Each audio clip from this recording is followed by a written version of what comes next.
Hi, everyone. Welcome to the You-est You podcast. I'm Julie. I'm your host. And I just want you all to know you are in for such a treat today. I'm so excited about our guest. It has been a highlight of my week. And I want to tell you a little bit about Dan before you get to meet him.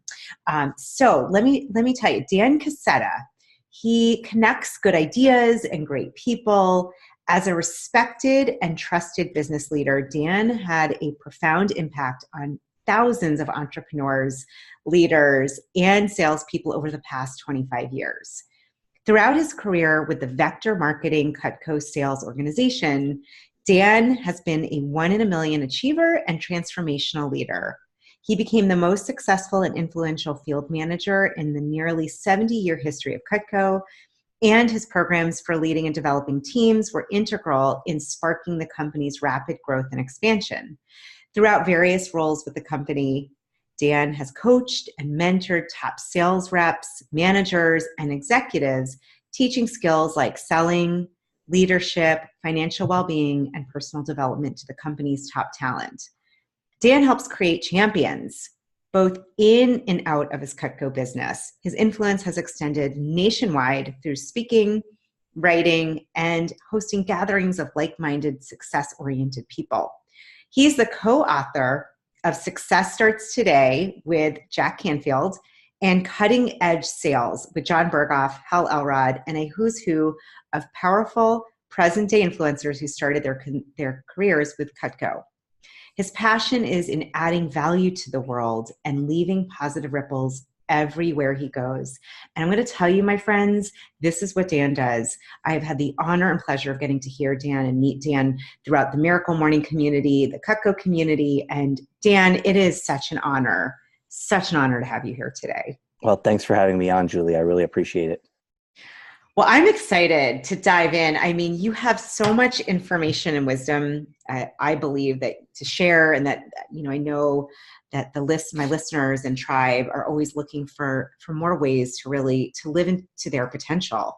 And this is something I know that you believe in and have done. And so one of my first questions, I'm just curious, when you think about the You-est You, like what that means to you, what does that look like? What are some of the ways that you've really cultivated your strengths, skills, and career to be successful? And then if you have any, I think it's important, any challenges or anything you've gone through that you're willing to share about. I think it helps people to remember you're a human being still. And Right. and how you've learned from those opportunities. Yeah, sure. So when I think about the concept of the You-est You as it applies to me, I feel like being the best version of myself means constantly learning and growing, and then sharing that with other people. That's what I feel like I truly thrive on. When I was 19 years old, my original Cutco manager convinced me to go to a Tony Robbins seminar in San Jose, California, and pay $600 to go see Tony Robbins, which I scoffed at first, but he essentially twisted my arm to go to this thing. And I would honestly say that event was transformational in my life and career, not necessarily because of what I learned from Tony Robbins. I love Tony. I think he's great, but more so that I got this rush of like learning really valuable information, really relevant stuff, and then stuff that I could share with other people. I was asked shortly after going to that event to give a speech at a divisional meeting in the Bay Area for Cutco. And, there was probably like 200 people at the event. And I got to share stuff I learned from Tony Robbins. And it was just so fun to do that. And I remember getting such a positive response afterwards.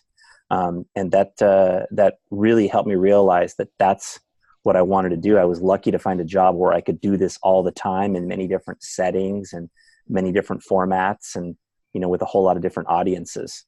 So when I think about just the You-est You concept as it applies to me, that's what comes to my mind, is just learning valuable information, and then taking that, packaging it, and sharing it out with other people that I work with and that I know from my life. That's awesome. And it's funny, just in getting to know you over the last few years, that's what you do. And you've shared so much.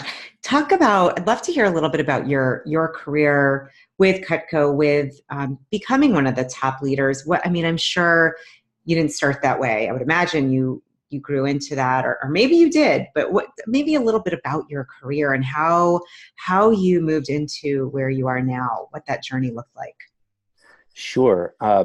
So, I started out as a sales rep, as everybody does, in Vector Marketing's organization. And I did that for a summer, and then I started college. And then the second summer, I was an assistant manager where I was kind of helping in the office part of the time and selling part of the time, teaching other people. And I really loved that. So I started running my own office while I was still in college. I was what's called a branch manager at first, which is a summer operation. Oh, wow. And then after I graduated, I just thought, well, I'm good at this. I might as well make this my first career. And turns out it's been my only real career, for ever since then, for the last 30 years. Wow. But what I think is kind of the hallmark of my career with the company is consistent incremental growth, and how that principle explodes into exponential improvement, right? Like it's hard to see the difference in somebody from one day to the next. Like you have kids, and I've got two little ones, as you know, and you can't really see a difference from today to tomorrow, right? But the fact is that they're consistently growing incrementally, and that after a while you see this huge difference. If you compare, like my son's second birthday was on Sunday, and I went and marked the door in his room, like how tall he is. And I saw the mark for his first birthday, about how tall he was, because he was able to stand and walk shortly before his first birthday. And so we have the mark there for that. So cute. And you can see like, wow, what a difference there is. And I think my career has followed that same sort of track, which is I try to consistently be improving in the different technical areas of the business. And that consistent improvement has led to exponential growth, where I've been able to become one of the top managers. Now, Julie, you also asked something about challenges in your opening question. And I think this is a really relevant point, is that I go through all the exact same challenges that everyone listening to this podcast experiences. There are times where I'll set a goal and I will fail. There are times where I will lack the discipline to follow through on something, on a commitment or a goal. Challenges with relationships, of course, are a major thing that we all experience from time to time. A yearning to be recognized or appreciated, right? Like I always feel that yearning, like I want to be recognized and appreciated for what I'm doing. And sometimes that's difficult when you're not always getting recognized or appreciated. So all of the same things that most people experience, the same fears and insecurities and challenges, I think they're present for me, and they're present for virtually every top achiever. One thing that I know I can say about myself is I feel like I've learned to bounce back from these challenges a lot faster than most people do. And so they become a lot more like blips on the screen versus prolonged downturns. I can remember hearing a guy speak, this old man spoke in Sacramento, California, circa 1990.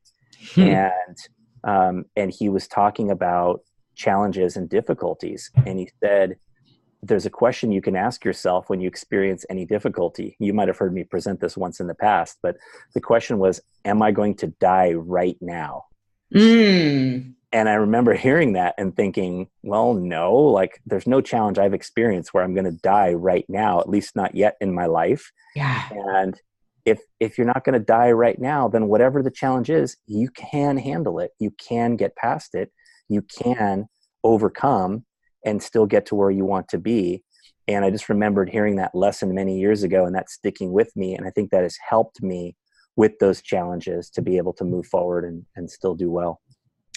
God, that is it's powerful for a lot of reasons, but that question, it kind of gives you this whole perspective that it's almost like anything that's not that is something you can deal with, which, hopefully for all of us, for everyone listening, you never have to ask that question and be able to say yes. I mean, hopefully it's never in that category, but I would imagine that's 99.9999% of the things we're going to deal with.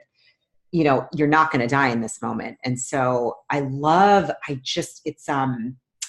it's That's such a great question. And so is that something, it sounds like that's something that really has helped you, because you talked about bouncing back so quickly, that you have challenges. It's just you've learned to bounce back. For sure. Yeah. And you know, and I've shared that question with my organization so many times that everybody that's worked with me for any amount of time has probably heard me say, you know, talk about that guy and that question dozens of times. And I think the more that it gets repeated to people, the more that it really gets into the bloodstream of how Yeah. people operate and how people think. And I do think that there are people probably that I've trained and taught that have had an experience, and then they thought about, you know, I remember that question. I'm not going to die right now. Okay, well, what am I going to do then? Right? Yeah. What are my next steps? How do I handle this? And they relax and they are able to handle challenges more effectively. That's so great. You know, I have heard you say that. And what's funny is I forgot that question. I think you can hear it too much. Like, oh yeah, you and I were both at the Best Year Ever Blueprint Conference, and Dr. Sean Stevenson was talking about, I think he said the question, what's funny about this? Yeah. Which I remember, like, I think if you maybe could add both of those, like, am I going to die right now? Okay, hopefully no, like go down to no. And then what's funny about this? That's been sitting in my mind too. It's kind of like you could almost do a hybrid of both of them. Yeah. Have you seen Betsy and Zoe with Improv HQ? Oh, yeah, they're dear friends. Yeah. Yeah, Oh, yeah. yeah. So they do a game, which is this would be worse if, All right? right. Like something negative happens and you're like, well, this would be worse if, and then you can make yourself laugh with like all the ways something could be worse. Oh my God. And I think it makes you put a perspective on, you know, what's really happening right now, and the fact that it's not the end of the world and you can move forward. So yeah. really, I just wanted to reiterate that idea that I feel like I experience every single challenge anybody listening to this podcast experiences. Yeah. For the most part, I would say I experience those challenges, and that there are ways of handling things that you experience, and there are ways of moving forward that empower you. No, I think that's such a great perspective. And what I have found, I'm wondering probably for you too, is that the more you practice this way of perspective, it becomes more muscle memory, second nature. So that I'm guessing for you now at this point, it just, am I going to die right now is probably like ingrained, maybe even written somewhere near you. Yeah, I don't know. well, you're exactly right. Ideas become internalized. Yeah. The more that they're repeated to you, the more that you hear them, the more that you live them, they become internalized. And that's when they're a part of who you are. And that's when you're able to really, in the heat of the moment, act on those ideas. So, but that's a reason why repetition is so important. That's a reason why daily personal development is so important, right? Like, you know, Hal teaches the daily, you know, do your things in the morning that you're supposed to do, your savers. And these are all ways of reminding yourself of good ideas over and over and over and over again, so that the good ideas do become internalized, versus just hearing something and then thinking that was a good idea, but 3 days later you forget and it's not a part of you. Let's talk about that for a minute. One of the questions I was thinking of is, you know, this, you talked about the consistent improvement and almost the idea of this small incremental action, like your son a year later, probably, I don't know, but I'm sure he was significantly taller at 2 versus 1. I would think so.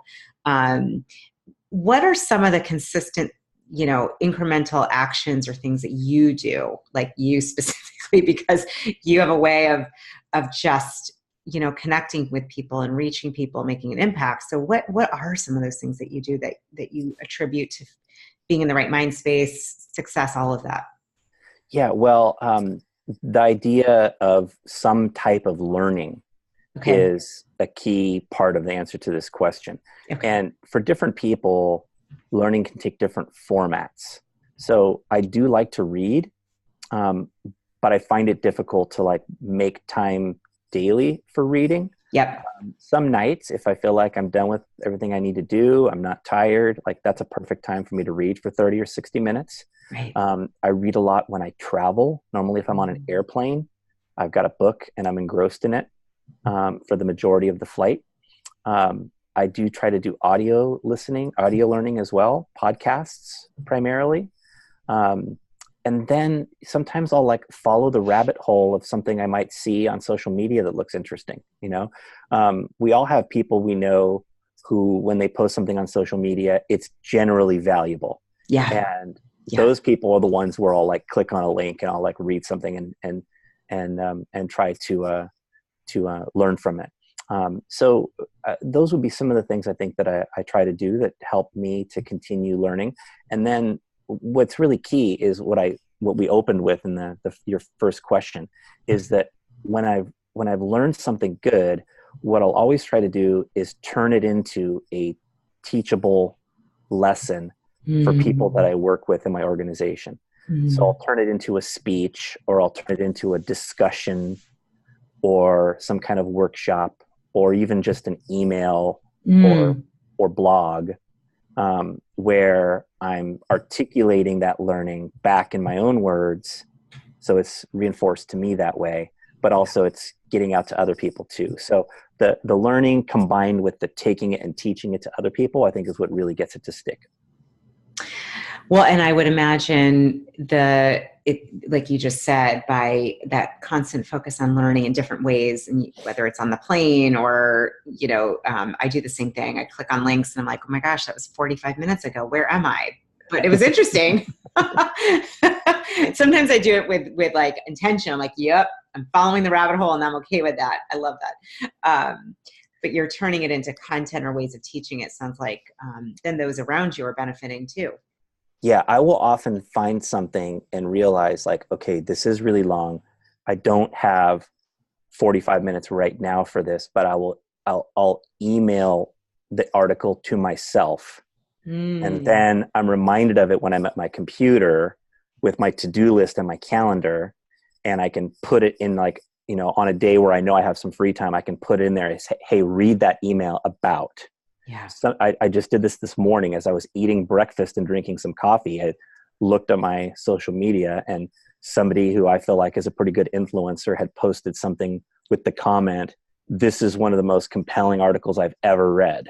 Oh my gosh. And I clicked on it, and then I started reading it, and I realized like it was a transcript of a conversation. I'm like, whoa, how long is this going to be? I scrolled down, Right. and I realized this is super long. Right. But I quickly emailed it to myself so that I saw it when I got to my desk, and then I can go ahead and put it in, I know that I have open time on Thursday and Friday this week. And so I noted in my calendar, like, hey, read that don't forget to read that article. So I will get to it this week and I will see it. And that way the good stuff like that doesn't pass by, but it also doesn't cut into, something that's more urgent in a day where I, have a schedule to follow. I love what you just said. To me, it's like your whole schedule and the way of doing life is around the importance of learning and then sharing it. Like even the fact that because I'm thinking of those listening, right? Like if you have kids or you're at home or you're rushing or you don't have time, like I know for me sometimes too, I forget, or it's like what I'm hearing is that real value of learning, and that this is great for people listening. Like you can do this too. You don't have time. Maybe you have a notes page where you put it, or you put an email and then you schedule the time that works. Yeah, exactly. And it's important to acknowledge that almost everything in life is a skill which can be learned, right? Like I think one of my favorite authors and speakers is Jim Rohn. And when he was mentored by a guy named Earl Schoaf. And he said, Earl once said to me, if you wish to be wealthy, study wealth. And I think we can all sort of intuitively grasp that wealth is a thing that you can learn, the principles of how to do it. He said, well, then Earl said, if you wish to be healthy, study health. And similarly, I think we can all grasp that health is a thing you can learn, right? The habits, what to eat, what to do, etc. Yeah. But then he said, Earl Schoaf said to him, if you wish to be happy, study happiness. And that one kind of caught him off guard, was like, well, wait a minute, you can study happiness? And he began to kind of register in his mind that pretty much everything we want in life is something that you can study and learn. So that's why learning should be a part of everybody's daily process, right? Because it applies to every single thing that we want in our life. That's really well said. I mean, I know I'm on the same page as you. And I'm thinking of those tuning in who maybe they're like, where to start? Maybe it's like you said, maybe if you want more happiness, think about what you want more of. could be a place to start with that. Yeah. Think about what you want more of. Ask. I always see a lot of posts in the Miracle Morning community about, hey, what book should I read about this? Yeah. And there'll be a lot of answers, and you got to kind of sort through the answers and figure out which ones you want to get. Yeah. But there's always answers to that question. And there's always a book you can read to learn, or an audio you can listen to, or a video you can watch to learn about something that you want more of in your life. And the more that you do that and focus on that, the more likely you are to attract more of those things into your life. That's perfectly said. I have a question for you that I'm thinking people listening would be interested in. And I know it's one of the things, because I'm talking to you, reading your bio, that you do teach, not just on leadership, but also on financial health. And wondering, maybe we're kind of going in a little bit of a different direction, but if there's anything in that area, because I've been getting a lot of emails and notes from listeners, like, can you talk a little more about mindset and financial abundance and health financially? And I don't know, maybe there are just some tips or things that you've learned that would be kind of easy to share in that arena. Yeah, there's stuff that I can share that apply to finances for sure. The first thing I would say is that when I teach people about finances, I'm mostly working with young people in the Cutco organization who need to hear fundamentals or basics. Yeah. There's some financial teachers that you might read about. I think about a friend of mine, MJ DeMarco, who wrote The Millionaire Fast Lane. Mm-hmm. And he bashes on the sort of low-level basics of being good at finances. The idea of like, save a little and invest over 40 years and you can become financially independent. Yeah. He kind of bashes on that because it's not big enough for him. Yeah. But the reality is, until people get that basic principle out of the way, they're not going to be able to add on the more advanced stuff that helps you take things to a much higher level. Yeah. So I do believe in really basic fundamentals of financial success. I think that one of the things that you have to do to be successful is you have to be good at whatever you're doing, whatever work you're doing, get really good at it so you add more value and get paid more. I think that's important. I think getting a financial education is important. And there's a lot of basic books that people can read that give them good financial principles. The Richest Man in Babylon is sort of the old classic recommendation. Right. The Rich Dad, Poor Dad books are good. The Truth About Money by Rick Edelman is good. Any of the Wall Street Journal guides are good. But you got to understand how financial success works in the process of accumulating over time. Yeah. At that point, I would say the most important financial principle people have to get is spend less than you make. Yeah. And it sounds trite, but it is the most important thing. And some people say, well, how do you do that? Do you make a budget? And no, you don't make a budget, because budgets are impossible to follow, because there'll always be some other thing you want. Yeah. But what is important with finances is save first and then spend what's left. That's what's important with finances. Save first and spend what's left. And if you don't feel like you earn a whole lot and you can't save a whole lot, save a little, save 1%, save 3%, right? Maybe that can become 5, it can become 10, and eventually it can become 30. And if you're saving 30% of your income for any extended amount of time, that's going to accumulate into a lot of money down the road, and you're going to at least be financially independent. So that's key. And then you got to learn where to put it, right? That's a whole nother talk. And, that's where people that preach a conservative approach would say, put your money into your mutual funds and let them accumulate over time. Whereas a more aggressive approach is real estate investing. And I think some combination of both of those is probably good. Yeah. And you've got to always live within your means, which is key. And then the other thing I would say last is a principle that's directly out of The Richest Man in Babylon. He says, increase thy ability to earn. Increase your ability to earn. And that kind of circles back to that idea of learning, right? Is that if you're constantly learning new things, you're becoming more valuable to the marketplace. You have more value to add. You have more opportunities to earn more. So, and that's how you can accelerate that whole process. But, when I teach finances, it really centers around those fundamental principles. Yeah. People getting those things right before they start trying to do a lot of the other fancier stuff that can move them up the financial ladder much more quickly.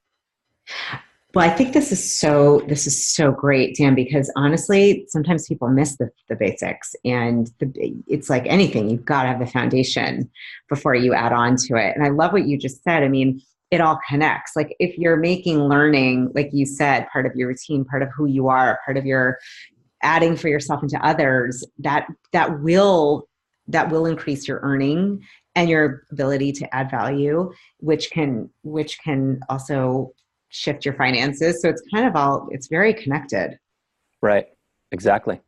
Yeah. No, I appreciate you going off track for a minute, but not really. I mean, I think it's connected. And, I don't know what you feel about this. It's funny. I had a conversation with Hal Elrod, who wrote The Miracle Morning. I know is one of your dear friends. And we talked about the other piece sometimes, I think, is getting that it's maybe the emotional component, but that you're worthy. Everyone is worthy of earning and being successful. And I know that's something that I had struggled with before, and others have also talked about, hey, like, what if you're dealing, that feeling of worthiness? My sense has been the more I'm learning, it's shifted how I feel. But I don't know if you have any thoughts on that. I do think that is a part of what helps us be successful. I think that if you don't have that feeling of deserving success, then you will tend to engage in acts of self-sabotage. Yep. It's a lot like a thermostat in a house kind of kicks on and cools down the temperature when it gets too hot. I think if people's achievements and people's state of being gets to be at a point that's outside of their comfort zone or their expectations, then they might subconsciously start doing things that hold them back or slow them down. You stop doing the things that got you to where you are, or you become complacent. And this is why, setting goals is always an important thing, because it kind of keeps you looking to that next step and that next step and that, that next level that you can get to. But certainly that feeling of deserving, what you're striving for is an important part of success too. Absolutely. Yeah. I think that's a really good point, that maybe part of the ways to feel more deserving is probably what you said earlier too, about incremental steps. So just learning, whether it's setting small goals, or like you said, saving, maybe it's 1%. I mean, there have been times where it's just a little bit that I saved. It didn't matter. It's just the habit. Mm-hmm. Exactly. Yeah. One of the other areas that I know that you've really mastered and you're skilled at is bringing, incredible people together in mastermind learning groups and opportunities, and wondering, there's a lot of, I think, interest.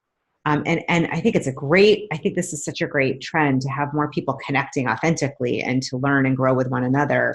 So I'm thinking for those listening, whether they want to start a mastermind or just a community, I know you when you shared, I was lucky to be part of the group in the Front Row Foundation, listening to you, and I was thinking I could not take notes fast enough. Thank goodness you sent your notes. I'm like, I actually pulled over, found a parking spot because I was driving, and I'm like, I cannot be driving and listen. I have to take notes. I got to be focused. Like, I did the timing wrong, and I was like, I can't keep up. My hand is hurting. So I know we're not going to go into the whole. That was like a pretty extensive course and class, but for those tuning in that want to know a little more about your, how to do that, or your strengths and experience with starting a mastermind, maybe some tips on how to do that, or what you've learned that could be helpful. Yeah, sure. And I can send you my notes. And by the way, Sybil from Germany took tons of extensive notes, and emailed them, so I can make sure you get that too. Please. But the idea of I have several different groups, but the idea of my main mastermind group originated with, I want to get the 12 most successful people that I've ever met into the same room Mm. and see what happens. When I was pretty young, relatively new in Cutco, I had a chance to sit around in a room with some highly successful leaders, and somebody asked the question, what's the greatest lesson you've learned in life? And Mm. people kind of went around the horn sharing ideas. And I always remembered that moment. And I thought, wouldn't it be cool if I could do that with literally some of the most successful people that I've ever met? Mm. So a friend of mine and I started putting together this group, and we both had access to some really incredible leaders here in the Silicon Valley. And the group sort of has grown from there. It was able to form because I focused for years on connecting with people and adding value. So when I think about how that happened, one of the principles is bringing your best self to every day and to every interaction. Right? I posed the question in the message that you heard, which was, what if you knew that someone you met today was going to have a profound impact on the rest of your life? Right? How would you act today? Would you be on the alert? Right? Would you be anticipating that interaction? Would you be bringing your best to every person that you encountered? I think that's where good networking and connecting starts. I would add next to that, developing a genuine interest in others is critical. And that's one of the core principles of Dale Carnegie's book, How to Win Friends and Influence People, right? Right. One of the best-selling self-help books ever, Right. for a reason.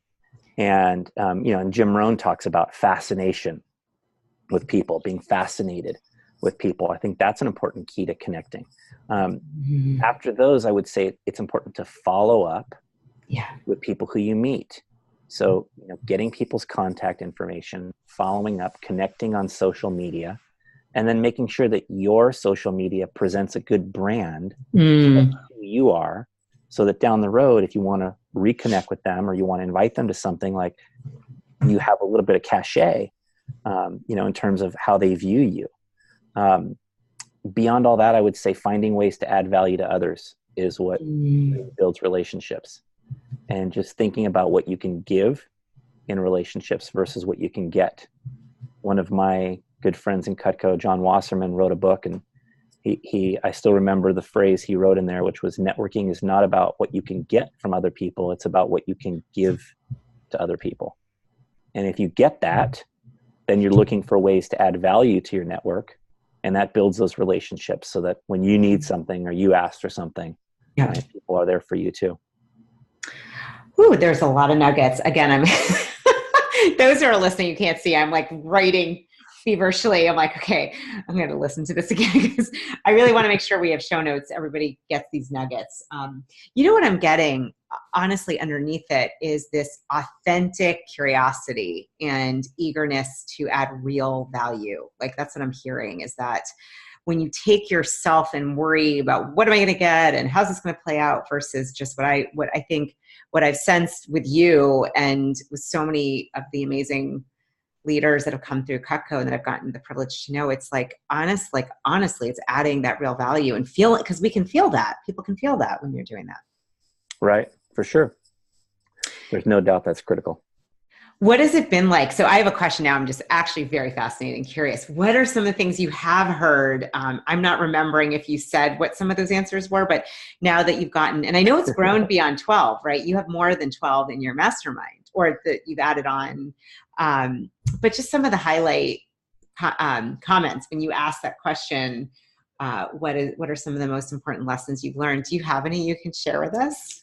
Yeah, so I can share the one that I remembered most from the time that I was in a room with some people many years ago. What stood out from that experience was, one of the guys said, "There's two sides to every story." Nice. And the significance of that lesson didn't really hit me until many years later. But I always remembered that. I remember this guy would say that's the most significant lesson he's learned. There's two sides to every story. And there's so many little subparts to that lesson about asking questions and about listening and about really understanding people, right? About not making assumptions, right? We were talking about this before we hit record earlier today, right? Yeah. Not making assumptions Yes. Oh, about yes. things that happen in your life or things people say, Yeah. right? And really taking the time to understand people. That always stood out. In my current group, we haven't posed that exact question in those exact words, but I've asked people to share stories from their life that illustrated lessons or illustrated kind of transformational moments. Some of the people in my group are people who were Cutco reps, back when they were 18 or 19 or 20 years old. And a couple of them would share, some of their experiences from those early days in learning about goal setting, and the importance of goal setting, that if you just go out and try to do the best you can, you'll never really achieve anywhere near what you'll achieve if you have a specific target that you're striving to reach for. And that was important. Another one of the guys in my group often quotes Goethe, and it's a little bit more of a lengthy quote, but it ends with, "I am the decisive element." And you've probably seen this quote, but just the idea that, we determine what happens in our life. We determine how we feel. We determine where our career goes, and all the things of our life. We determine that. We're not like, our lives aren't determined by some kind of things out there in the world. Of course, there's going to be some chance and circumstance and bad luck and bad timing and things like that occur, but those things occur to everybody. Yeah. Right. What you do with it is what's most important. So just this idea that, I am the decisive element, that also stands out a lot for me. Oh my gosh, there's so much here. I'm already thinking, I'm like, wait a minute. Have you thought, or maybe you're already doing this, but putting a book together? I mean, I'm like, I want to be, because I can't be a fly on the wall. I mean, I haven't found out how to do that. I'm like, you go take everything you've learned, and can you like put that into something like a book or a movie? Maybe you could do a film, Dan, in your spare time. Yeah. I mean, I've wanted to for years. And, I got a little bit of a fix from contributing a chapter to John Berghoff and many years ago. And then I got a little bit of a fix from contributing a chapter to Jack Canfield a year or two ago. And I certainly want to do my own stuff also. So I'm busy with my career right now and, what's happened and little kids, but I certainly have a lot of ideas hatched that I want to make sure come to fruition down the road. Yeah. Like, let me know. Cause when that comes together, I'm like, I'm already like ready to buy it, listen, read it, share it. I mean, Thank you. this is good stuff. See, I think it's another way of learning is, I love what you're doing. And, I'm thinking for people who are like, I don't know if I can start a mastermind. I mean, you could even just it could just be a simple group that meets monthly of people that you're inspired by. And you ask these questions and get conversations going like what you're doing. Yeah, exactly. Exactly. It could just be a gathering over lunch every once in a while where people are talking about life. So exactly. So I love that I am the decisive element. It's very affirmative. I'm going to have as much of this as I can get in nuggets for everybody. Because if you're driving, please don't, unless you stop like me and pull over, we'll have notes for you because you've said a lot. You've said so much. You mentioned about your spare time. And I'm curious because you are one of the most, successful leaders in what you're doing, and I know you have a family, and I'm assuming you have maybe some hobbies or just, I keep coming back. You're human. So there's got to be times that you want off too. Like, how do you balance that? What does that look like for you? I'm really curious. Yeah. I mean, it's an ongoing challenge to balance, work and family and life and trying to find that right mix. One principle that that comes to my mind right away is that we should all work to live, not the other way around. Right? Yeah. We don't live to work, we work to live. So I start out my calendar by planning some critical times to do fun things. I take a lot of short trips throughout the year, 2 or 3 pretty big ones. And then, other fun activities. I went with my family to see Cirque du Soleil on Oh, Sunday. They were here in San Jose, and I put that in the calendar many months ago, and that was non-negotiable. As tickets are bought, you were going to go, right? We're going to yeah. Grand Cayman. Next Monday, we're going to Grand Cayman for a week. Nice. And being able just to plan those kind of things into the calendar first, Yeah. and work around that, I think is important. John Vroman's group, the Front Row Dads, has been a great blessing in this Mm, area, because I've had a chance to network with a lot of other great dads and kind of hear some of their successes and failures, and have us kind of very candidly discuss these things and yeah. learn from each other. That's been helpful. So, and one of my favorite hobbies, I would say there's two favorite hobbies I have. I'm a huge sports fan. I love sports. Okay. Um, and so, I try to go to events now and then, and I try not to watch too much on TV, but sometimes, when there's a Yeah. big matchup, Duke and North Carolina played last week in college basketball. I'm not sure, you living in the hotbed of college Yeah. basketball over there, Yeah. might know something about it, but I watched that game. And oftentimes I'll TiVo it and then watch it after the kids are in bed. Yeah. So I'm not taking away from kid time, but I love sports. And then maybe about 15 years ago, I discovered the game of poker, and Oh, found that it was a very interesting game, that the skill set of which suited me very well. So I yeah. played a lot from maybe 2005 to 2012. But since having kids, I've played much more sporadically. Yeah. But I'll try to get like a day a month where I can go play a tournament or something, and have a chance to decompress while I'm playing this fun game, and interacting with some of my friends and other people that I know. So those are a That's couple things. that's so awesome. This is like, I know everyone listening is going to get so much out of this, but I got to tell you, if you guys can't see this, I can't like stop smiling because you're so, it's just, you're real, and you are such an inspiration. And I love this focus. I think sometimes we miss this. You said it's about working to live and not living to work. And I'm assuming in listening to you, it's intentional, because I know your schedule's full, you're full, you're doing a lot. And I think it's just really cool that you've really prioritized, whether it's short weekend or getaways or time for poker or whatever that you're doing, or TiVoing the game. Like it's part of why I wanted to share you, Dan, because, in my mind, I think what sometimes can get really lost, which of course can lead to stress and to health issues, is when, work gets so magnified that it can feel, I've experienced this in the past, where I lost my whole, being in the present and having fun. And I've learned I don't do that anymore, but I know some people struggle with that. This is really helpful.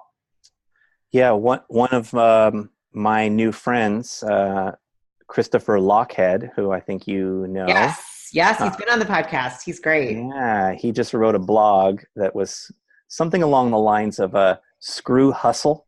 Oh, I Although, saw that. Christopher Yeah. uses a little more colorful words. I know. I had to put an As he, X-rated on the podcast. I'm like, hold on, kids, earmuffs.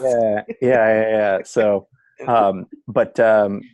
he pointed out some pretty good things in his blog, and there's a podcast about it too. That's him sort of riffing for 15 minutes. But life is not about trying to work 80 hours a week all the time. I mean, there are times where that is necessary, and every one of us has probably done that from time to time. But learning how to do what you're doing well is a real premium. Mm, And that's one of the things that Christopher talks about, mm, is getting really good at what you do, so that you don't have to be doing, spinning your wheels for 80 hours a week and, struggling at what you're doing. I just realized that if you had amazing success in your work and your financial life, but your relationships and personal happiness suffered, it yeah, wouldn't be worth it. There's exactly. no level of success at work and finances that would make, not having a great relationship with your kids, for example. Right. Right. So. Yeah, that is one. I'll be on in all, being vulnerable, honest, which is the only way to be. I think for me, and those probably listening, if you started a business or you're an entrepreneur, honestly, it's not a 9 to 5. And one thing I've learned is that you do not get those moments back. And I thank goodness have the windows still. My kids are not out of the house, but I did lose moments with them when I was like, hold on, wait a minute, one more email, or I got to get this course out or whatever. And the learning I'm hearing you saying for me, and hopefully everyone, is like priority. I mean, just shifting it, like presence with them is the most important thing. And it's not always, I've been training myself to do that, especially when you're doing what you love.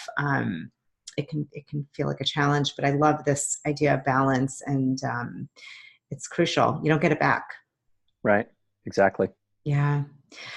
Dan, are there any other, before we close, although I could keep going because I love talking to you, and I feel like we're just scratching the surface. I know there's so much wisdom, and my insatiable, I'm like, there's more to talk about, but I do want to be respectful. And for those listening, I guess my last question is, is there any other wisdom you feel called to share? Anything that is just coming up for you that you would like to talk about or to share with the audience? Yeah, just, again, this comes from working with a lot of young people, primarily in the Cutco Vector Marketing sales organization. There's a piece of advice a lot of young people receive, which centers something along the lines of, do what you love in your life. And I think that can be somewhat misguided at times. If what you love doesn't add value to the world, then my opinion is it should be a hobby, not something more. Oh, right. Like I look at myself in like poker at this example. Like I love playing, but playing that game doesn't enable me to add value to the world. If somebody were to ask me, hey, why don't you play professionally? Like you're good enough to do it. Like, come on, that would be the crappiest job I could have. I might be making money, but I wouldn't be adding value to the world. So what I think is more important than doing what you love is do something that adds value to the world. Now, if you can intersect this with doing what you love, that's great. But if not, do something that adds value as your career and do what you love as your hobby, right? And prioritize them correctly, in that order of doing something that adds value over, doing the things that are fun that you enjoy doing. I think our lives are most enriched when we enrich others. And this would be my last challenge to your listeners is, do things that impact people in positive ways, right? Give your dollars, give your lessons, be a positive presence, a positive influence, someone who uplifts other people. And your life will be more enriched if you do that. There's nothing else to say. That was so frigging fantabulous. I've actually never heard it said that way. I don't even want to recap. I'll have it in the show notes, but honestly, that is brilliant. That is so brilliant. I've never heard it said that way, but when you focus on adding value to the world, that's where you're in that sweet spot of what your career can be about. Right. That was beautifully said. I honestly, it has been such an honor to spend some time with you here. And I'm so grateful for your time, Dan, and to share you. I just want to say to everyone, so Dan, if I can just say this, you are probably one of the most humble people I have ever met, given your success and your contribution that goes beyond probably what I even have a clue of. And I've already seen quite a bit, and you've contributed to me and you're contributing to this community. I just want to say you're such an inspiration to me. I look to people that are really at the excellence level, and you are that, and so humble and so, about impact and service. And so I'll just tell you all, go check them out. I'm going to have your website, but this is really, this wisdom you share, I know has really helped create who you are, and it's added so much value to me, and I know everybody who tuned in. Awesome. Well, thank you for having me. I really appreciate it. Yeah.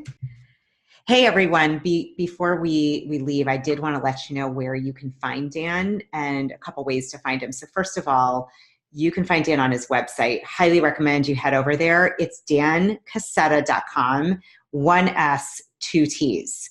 DanCasetta.com. We'll have it in the show notes as well. And he posts his blog posts there.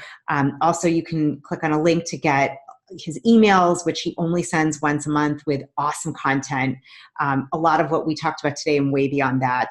And then also, I know that we mentioned a bit about financial health and well-being, and I just wanted to let you know that he has a lot of YouTube videos. They're all free and they're on topics. He has one called Dollars and Cents. He has one on emotional intelligence and other topics.